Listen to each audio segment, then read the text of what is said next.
sleep. You need anti-serum. You've got to keep yourself awake. But this poison often kills within 15 minutes. So, I believe had I not heard his voice, I'd have gone right there. I just thank God he loves us while we're still sinners, mate. Yeah. So you must have got quite a surprise. I mean, you're going through a horrendous ordeal. I mean, let's be You must have been absolutely desperate to get to the hospital. Yeah, well, I stood and tried to hobble down the road, you know what I mean? I dragged myself off the ground and thought, I've got to get out of here. I found some Indian men and some taxis. I pleaded with them to take me to the hospital. Well, just take a little bit of time on that, because that's quite apt to where you're going to talk to us about forgiveness. Yeah. Just talk.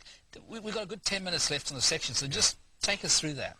Well, they basically wouldn't take me because they had no money. And they actually, you know, I mean, looked at me and said, well, you're drunk or something. So I showed them my arm and said, no, I'm dying of a poisonous jellyfish. They said, we have French clients in the restaurant. We don't need passenger. I said, but help me, please. They walked away. I said, I'll give you money. All three of these men stopped. And you realise I'd spoken like the magic word to them. One of them turned and said, how much money you give me, white man? I take you to hospital. I said, well, $50, 100 US. I'm not caring for the money. I'm dying. He said, let me see your money. I said, well, I don't have it on me. All three of them walked, laughing their heads off. As they're walking, I realised that I'm in dire straits. They're not going to help me.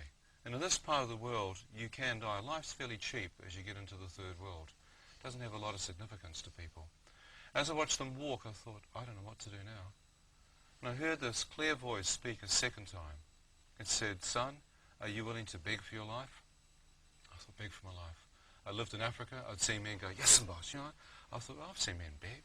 I've never begged before, but I've got nothing to lose. My left leg was getting weak, so I fell to my knees, cut my hands and began to plead for my life. As I began to plead for my life, two of them kept walking. The third young Indian man stopped and walked over to me. Without a word, he helped me to my feet and put me in his taxi. I thought, brilliant.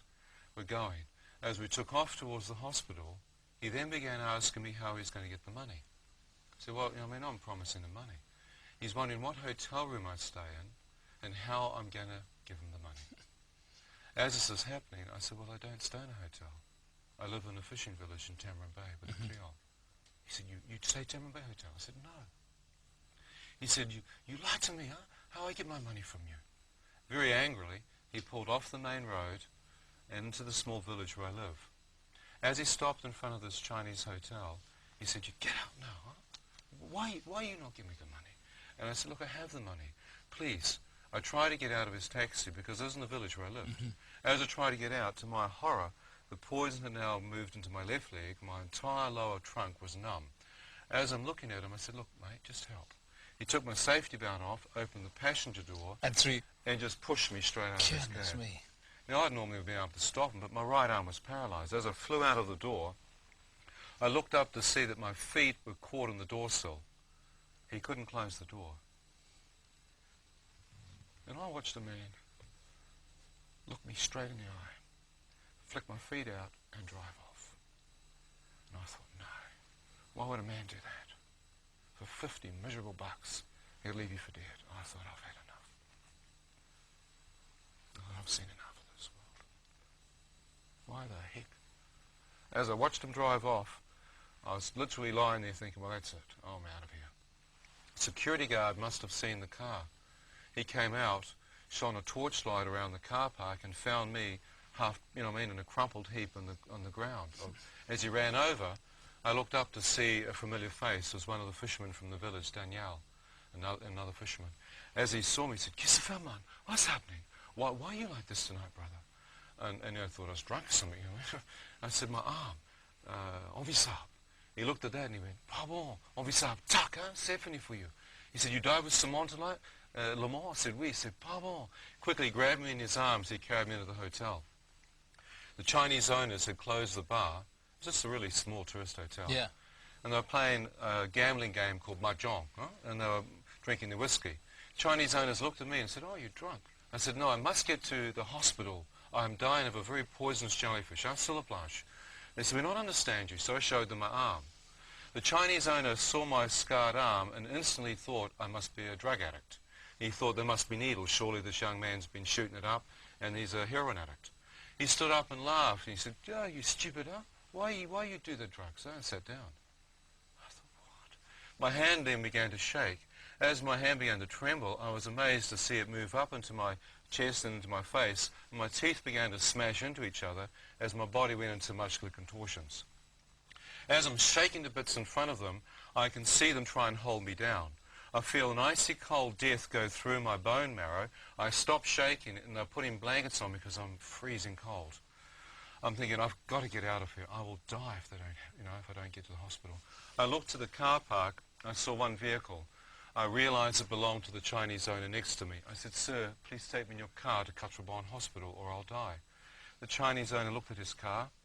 He looked at me and he put his hand on my shoulder. He said, "Oh, white man, why are you so worried? No, wait for ambulance for you. Why are you so worried? Can I take my car?" I mean, I'm sitting there and I'm pretty laid back by nature. Yeah.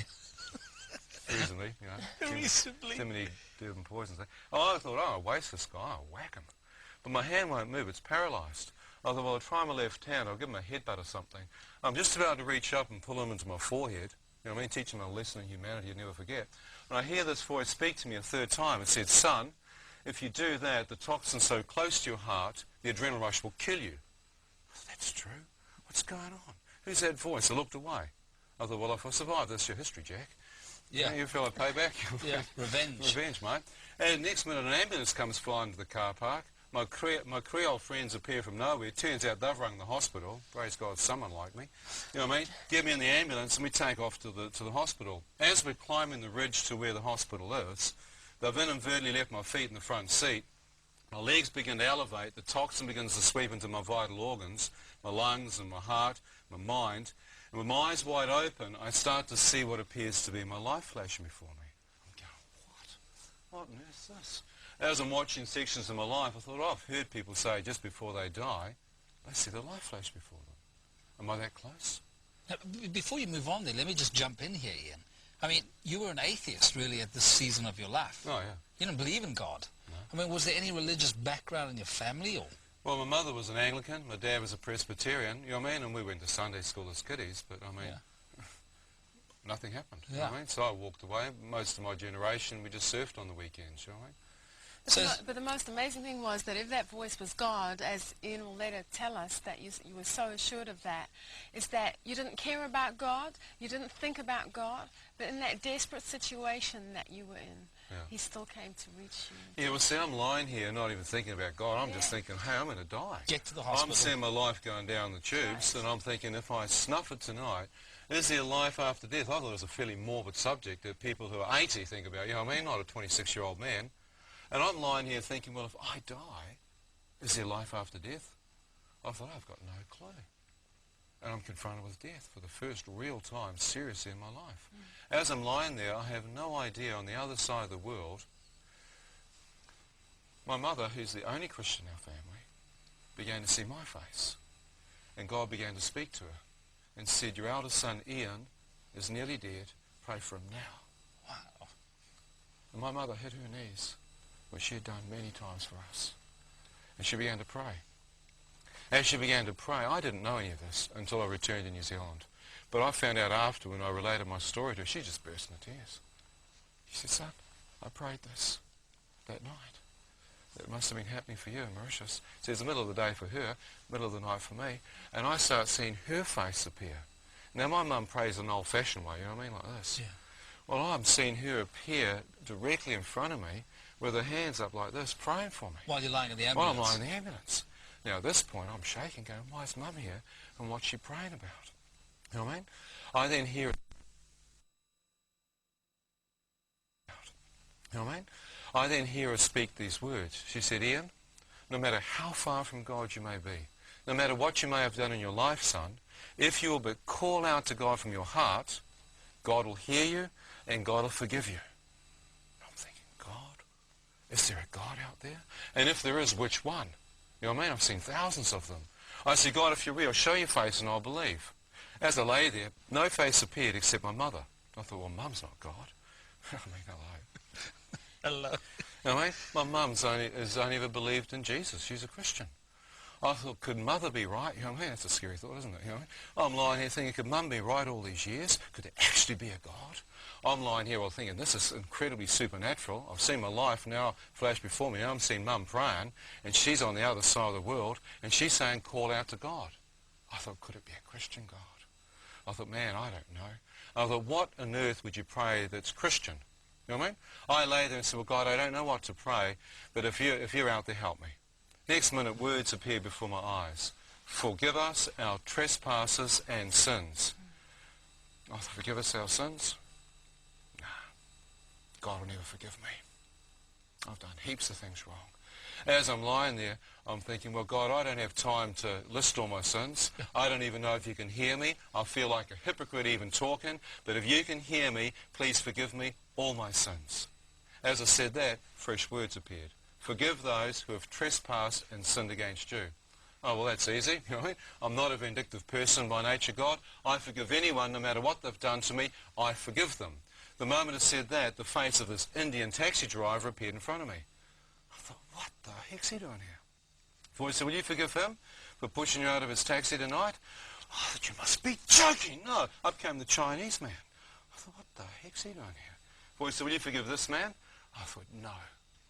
As I lay there, I'm caught in a catch-22 situation.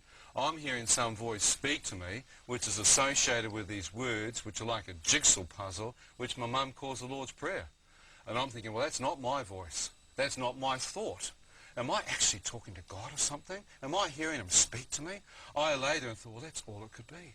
I said, God, well, I'll do this. If you can somehow forgive me of all the stuff I've done wrong, and I don't know how you can do it, I will forgive these men. I'll never touch them.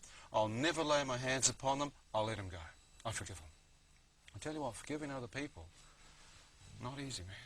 But I let them go from my heart as best I could. And as I did that, fresh words, thy will be done on earth as it is in heaven.